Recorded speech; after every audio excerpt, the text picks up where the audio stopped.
कांग्रेस के लिए वोट डालता है, ठीक है, वो कमल पे कैसे पड़ता है? वो ईवीएम का घोटाला ही तो है। वो सारे बीजेपी को वोट क्यों जाते हैं? एक तरफा वोटिंग क्यों होती है? नेता और नेतृत्व वो अच्छा होता है जो देश के सभी धर्मों को लेके चले। कांग्रेस उसी तर्ज पे चलती है और चलती रहेगी।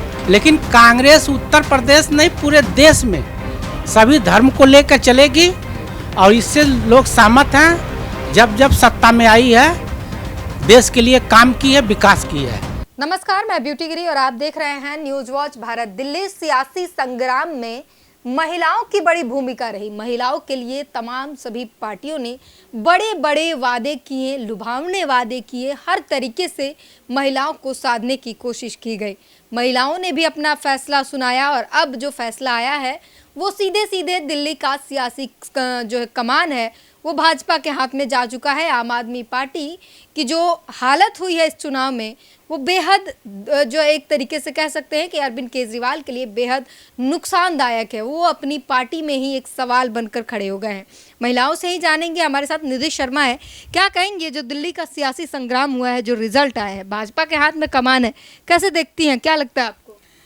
जो इलेक्शन कमीशन है जो भाजपा के साथ मिला हुआ है उसने ये जो रूपरेखा बनाई है और जिसके कारण हम लोग विपक्ष में बैठते हुए भी हमने सरकार नहीं बना पाई और यही कारण रहा कि केजरीवाल हार गए और इलेक्शन कमीशन और बीजेपी मिलकर उस चीज़ को आगे ले गई। आज जनता के बीच में हम लोगों का ये कहना है कि भाई इलेक्शन कमीशन इतना बिकाऊ क्यों है? जनता के बीच में समानता क्यों नहीं रखता? जिसकी गवर्नमेंट होती है उसके हाथों से बिक जाता है, क्यों? आखिर क्यों? ये एक सवाल है, मुद्दा है ये। कब तक? अगर इलेक्शन कमीशन जो है वो आप कह रही हैं कि बीजेपी के मदद किया, इलेक्शन कमीशन ने ना भी मदद करता तो कांग्रेस का तो कुछ होना नहीं था। कांग्रेस का तो आधार ही खत्म हो गया। नहीं, ये चीज़ मत बोलिए कि कांग्रेस का आधार खत्म हो गया। कांग्रेस का आधार कभी खत्म नहीं होता। मैं जानती हूँ कि जनता के बीच में कांग्रेस है, आज भी है, क्योंकि मैंने फील्ड में काम किया है और मुझे मालूम है कि कांग्रेस अभी जिंदा है। कांग्रेस अभी जिंदा है, बिल्कुल जिंदा है। लोगों के बीच में लोग तो पसंद नहीं कर रहे। वोट परसेंटेज भी मात्र 2-2.5%। वो देखिए जो इलेक्शन कमीशन दिखाएगी वो ही होना है, कुछ बदलता नहीं। इन लोगों के बीच में कुछ भी नहीं बदलेगा। सबूत क्यों नहीं दे पाते हैं आप लोग? अगर इलेक्शन कमीशन और ईवीएम पर आरोप लगाते तो सबूत भी तो होने चाहिए। सबूत है ना हमारे पास, क्यों नहीं है? सबूत है। आप एक बात बताइए, बूथ पे हम कांग्रेस के लिए वोट डालता है, ठीक है, वो कमल पे कैसे पड़ता है? वो ईवीएम का घोटाला ही तो है। कांग्रेस का बटन दबते ही और कमल का फूल का बटन दबता है, क्यों? वो सारे बीजेपी को वोट क्यों जाते हैं? एक तरफा वोटिंग क्यों होती है? कहने का मतलब ये है कि बीजेपी और ये इलेक्शन कमीशन मिला हुआ है और ये जब तक विभाजित नहीं होंगे तब तक सत्ता कोई बना ही नहीं सकता। एक तरफ अगर इलेक्शन कमीशन, ठीक है, बैलेट पेपर की मैं बात मानती हूँ कि लगातार ये मांगे उठी थी। अगर इलेक्शन कमीशन, फिर वही सवाल होता है कि मिला हुआ है, भाजपा से मिला है, तो फिर नरेंद्र मोदी के हाथ में सब कुछ कमान है, तो लोकसभा में उन्हें गठबंधन की ज़रूरत नहीं पड़ती, किसी तीसरी पार्टी की ज़रूरत नहीं पड़ती और कोई भी अपने आप को मुसीबत में नहीं डालेगा। नरेंद्र मोदी अपने आप के लिए इतनी सीटें ज़रूर ले आते हैं कि उन्हें गठबंधन की ज़रूरत नहीं पड़ती। गठबंधन वो तो एक दिखावा है, उसको गठबंधन दिखावे के लिए ही कोई मुश्किल में अपने आप को क्यों डालेगा? कहाँ मुश्किल में? आपको दिखता है वो मुश्किल में है? कहाँ मुश्किल में है? नरेंद्र मोदी जी कहाँ मुश्किल में है? वो तो जनता का पैसा लूट खसूट करने में तुले हुए हैं, देश को बेचने में तुले हुए हैं, विभाजित करने में तुले हुए हैं। जनता में एकता की भावना कहाँ है? जो हमारे राहुल जी करते हैं। हमारे राहुल जी का मोटिव रहता है कि भाई समानता का आधार बने। लेकिन वही समानता के अधिकार राहुल गांधी जी जनता को समझा नहीं पा रहे हैं। वही दलित पिछड़ा आपको छोड़कर, आप अगर गई है, आपको छोड़कर वो सीधा बीजेपी में गई है, कांग्रेस पर भरोसा नहीं किया। मेरे को बताइए, हमारी कांग्रेस दलित विरोधी है क्या? वो तो आप बताएंगे। नहीं है ना, आप बताइए ना। आपको भी पता है हमारी कांग्रेस दलित विरोधी है क्या? किस दलित विरोधी अगर नहीं है तो आपके जो बड़े चेहरे हैं वो दलितों के, अल्पसंख्यकों के क्यों नहीं आते? हमने दलित चेहरा अध्यक्ष बनाया हुआ है। एक अध्यक्ष के नाम पर आप सब खेल रहे हैं। क्यों नहीं? जब हमारे अंदर चीजें हैं तभी तो हमने दलित अध्यक्ष बनाया। मल्लिकार्जुन खड़गे जी हमारे दलित बीजेपी मुसलमान को नेशनल स्पोक पर्सन बनाती है, बीजेपी दलितों पिछड़ों को मुख्यमंत्री बनाती है। वो अभी कह रहे कि दिल्ली चुनाव में हमने ओबीसी को जितवाया है, टिकट दिया। क्यों भरोसा ना करे दलित ओबीसी पे? आप क्या गोदी मीडिया हैं क्या? गोदी मीडिया सवाल अगर कर रही हूँ तो बताइए ना। आप गोदी मीडिया मत बनिए, आप बताइए, जवाब दीजिए। मुद्दे की बात करिए। मुद्दे ही आप एक बार सनातन की बात कौन करता है? बीजेपी करती है। तो सनातन का बात करना गलत है। हिंदू की बात, सनातन की बात करना हम समान जाति की बात क्यों नहीं करते? समान जातियों की बात क्यों नहीं? हिंदू धर्म, ये सब धर्म किसने विभाजित किए? हम लोग विभाजित करते हैं। ईश्वर भी विभाजित करके भेजता है क्या? बिल्कुल नहीं। हाँ, हम यहाँ पे धरती पे धर्म विभाजित करते हैं। क्यों करते हैं भाई? आप इस जगह इस हथेली को काट के देखिए, ब्लड एक ही निकलेगा ना, अलग तो नहीं निकलेगा ना। आपका अलग निकलेगा, मेरा अलग निकलेगा, मोहम्मदन का अलग निकलेगा, किसका अलग निकलेगा? सबका सेम निकलेगा। सेम निकलेगा। तो विभाजन क्यों? नहीं तो जातियों के विभाजन नहीं, मैं लेकिन मैं जाति विरोधी नहीं हूँ। मैं समान जातियों को लेकर चलने वाली महिला हूँ। मैं कभी भी ये नहीं जानती, धर्म को हम नहीं बांटते, लेकिन जातियों में जो बटे हुए समाज हैं, एक को बराबरी में लाने के लिए एक को बढ़ावा देना पड़ेगा। और यही बात है। और अगर राहुल गांधी संविधान लेकर चल रहे हैं और कह रहे हैं कि संविधान बचाना है, वो जनता तक नहीं पहुंचा पा रहे हैं। एक बात बताइए, क्या मोदी जी संविधान बचाने की बात करते हैं? कहते हैं कि हम जीने वाले लोग हैं, संविधान को जीते हैं। संविधान का अपमान करते हैं संसद में, वो संविधान की बात करते हैं। संविधान क्या? संविधान हमारे अंबेडकर जी ने लिखा। संविधान की क्यों हंसी उड़ाते हो यार? क्यों मजाक बनाने पे तुला है संविधान? संविधान पढ़कर तो देखो, कभी पढ़ा है संविधान? संविधान समान जातियों को लेकर चलने का नाम है संविधान, समान बराबर अधिकार देने का नाम है। तो जमीनी स्तर पर बीजेपी दिखाती है, कांग्रेस में नहीं देखने को मिलता है कि सभी जातियों को बराबर अधिकार मिल रहा है।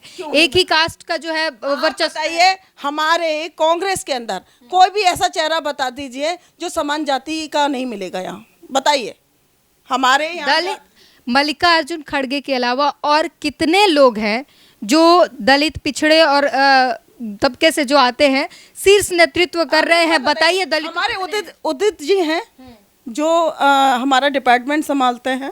क्या नाम है उनका? उदित राज जी। तो हमने उनको राष्ट्रीय अध्यक्ष नहीं बनाया? किस चीज का? इसका क्या नाम है, कामगार उसका। तो वही बात है। और उदित राज जी की अगर बात कर लें, उनकी जो पकड़ है, जितनी उनकी पकड़ है उस हिसाब से तो उनके ओहदे नहीं मिले हैं। क्यों नहीं? इस बात की नाराजगी है, इस बात की नाराजगी है लोगों में। जितना कद उनका है उतना इज्जत नहीं मिलता। दीजिए आप मुझे तो बोलने दीजिए।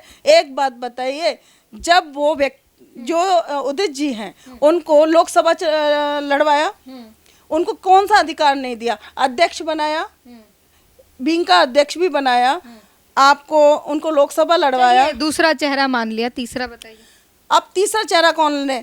आप एक बात बताइए, ये क्या नाम है, ओबीसी डिपार्टमेंट, क्या नाम है इनका? अब आपको खुद ही नाम नहीं याद है। राजेश लिलोटिया की बात कर रहे हैं। हाँ, लिलोटिया जी। हाँ, उनको बनाया। आपको खुद ही नाम नहीं याद है। यही सबसे बड़ी बात है कि आपके अपने नेताओं के, जो ओबीसी नेता है, जो पिछड़े नेता हैं, उनके नाम आपको खुद नहीं याद है। और यही सबसे बड़ी बात है। इसीलिए जनता सवाल करती है कि आप लोग आगे ही नहीं करते। राहुल गांधी से आगे किसी को देखा ही नहीं जाता कांग्रेस में। 2-4 ऐसे चेहरे हैं, उनसे आगे देखा ही नहीं जाता कांग्रेस। आप क्या बिक गए हैं क्या? मुझे बताइए। यही बात है। मोदी जी ने कितने पैसे दिए? आप मुझे एक भी पैसे नहीं दिए। मैं मोदी जी से मिली भी नहीं हूँ। मुझे तो ऐसा ही लगता है कि मोदी जी ने पैसे। अब सवाल आपको बुरे लग रहे हैं तो मैं क्या कर सकती हूँ। सवाल जो है, जो जनता, देखिए मैं जनता के बीच रहती हूँ, मुझे जनता का दिमाग पता है, जनता क्या सवाल करती है वही मैं आपसे पूछ रही हूँ।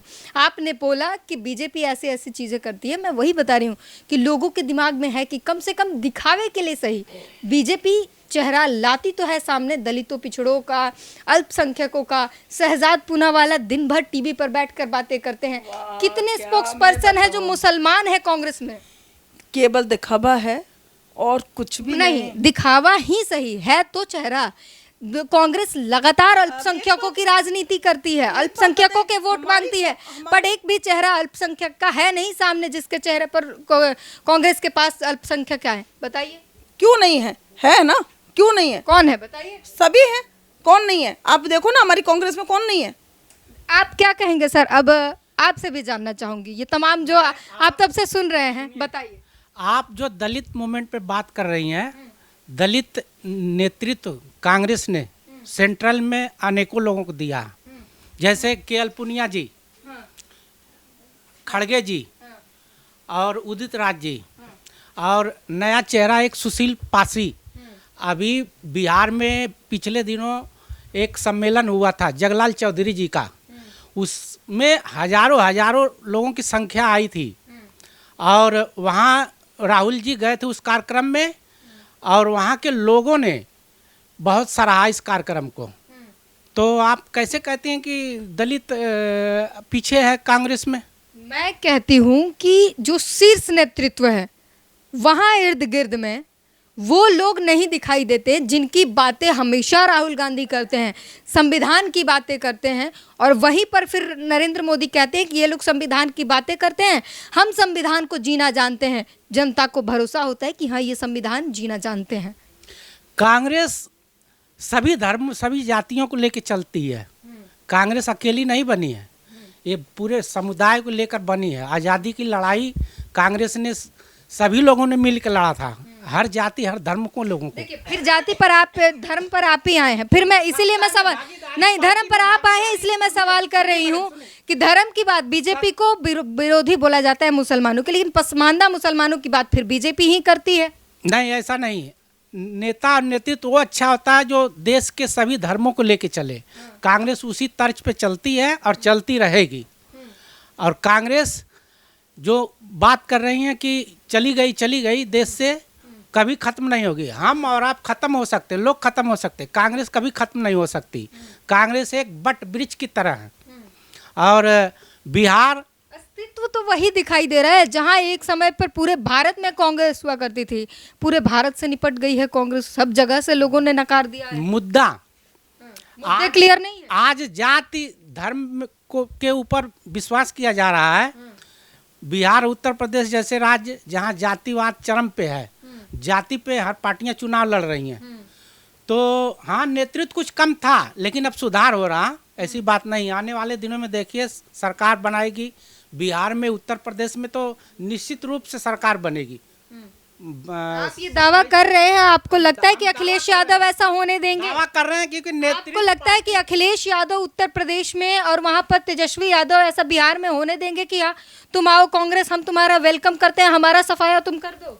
नहीं, तो अखिलेश यादव का मूवमेंट पिछड़ी जात का है, दलित का नहीं है, अल्पसंख्यक का नहीं है, वो सिर्फ वोट लेते हैं। पीडीए का नारा उन्होंने ही लोकसभा में इतनी सीटें दिलाई है, पीडीए ने ही दिलाई है, अखिलेश यादव की ही देन है। वो माने ना, उनका भाई अपना जो पीडीए बनाए चाहे जो भी बनाए वो उसके मालिक हैं, खुले हैं, वो अपना बना सकते हैं। लेकिन कांग्रेस उत्तर प्रदेश नहीं पूरे देश में सभी धर्म को लेकर चलेगी और इससे लोग सहमत हैं। जब जब सत्ता में आई है देश के लिए काम की है, विकास की है। अब उत्तर प्रदेश थोड़ा जातिवाद है, ये टूट गया है बहुत, इस चुनाव में एकदम टूट जाएगा। हाँ, वहाँ टिकट बंटवारा सही नहीं होता है। मैं लगभग 20 वर्षों से देख रहा हूँ, प्रभारी यहाँ से जाते हैं, ना जाने उनको कौन सी जड़ी बूटी सुंघा दी जाती है कि जो क्षेत्र में वर्कर काम करता है उसको टिकट नहीं देते, और बाहरी लोगों को 10 दिन, ये 22 वाले में तो ऐसे प्रभारी बना के गए कि ये लोग बोले कि 10 दिन में जो आ जाए प्रत्याशी जो पैसा दे देता, कांग्रेस ज्वाइनिंग कर लो, 10 दिन में करा के उसको टिकट दे दिए पैसा लेके। यही तो मैं बोल रही हूँ तो कि रिएक्शन हो गया कार्यकर्ताओं में, तो सीटें हमारी कहाँ से आएंगी? तो पहले हम तो ये नेतृत्व ठीक नहीं है कांग्रेस का, नेतृत्व नहीं है, ना जाने नेतृत्व को क्या हो जाता है, कौन सी जड़ी बूटी सुंघा देते हैं लोग कि ये प्रभारियों के हाँ में हाँ करने लगते हैं। और जितने 20 वर्षों में हम लोगों ने देखा, अक्सर बेईमान टाइप के प्रभारी गए, पैसा लेके टिकट बांट के चले आते हैं, टिकट बंटने के बाद कार्यकर्ता शिकायत भी करता है तो ये स्विच ऑफ कर लेते हैं फोन प्रभारी। देखिए आप उन्हीं चीज़ों पर मोहर लगा रहे हैं जो तमाम आरोप जो है बीजेपी करती है, शहजाद पूनावाला करते हैं, और उन्हीं चीज़ों पर को आप पुख्ता कर रहे हैं कि नेतृत्व जो है जड़ी बूटी घुटा दी जाती है और उसका दिमाग खराब हो जाता है। शहजाद पूनावाला का अपना जो भी नज़रिया रहेगा, हम उस मोमेंट पे नहीं जाना चाहते। हम ये चाहते हैं कि ठीक हो जाए कांग्रेस। चलिए, तो ये शुभचिंतक हैं और कांग्रेस को चाहते हैं। ओम प्रकाश सरोज हैं, कह रहे हैं कि हम शुभचिंतक हैं और चाहते हैं कि कांग्रेस जो है वो ठीक हो जाए, तमाम जो गड़बड़ियां हैं वो खत्म हो जाए। इस पूरी बातचीत पर अपनी प्रतिक्रिया जरूर दीजिए। कैमरामैन संतोष के साथ ब्यूटी गिरी, न्यूज वॉच भारत।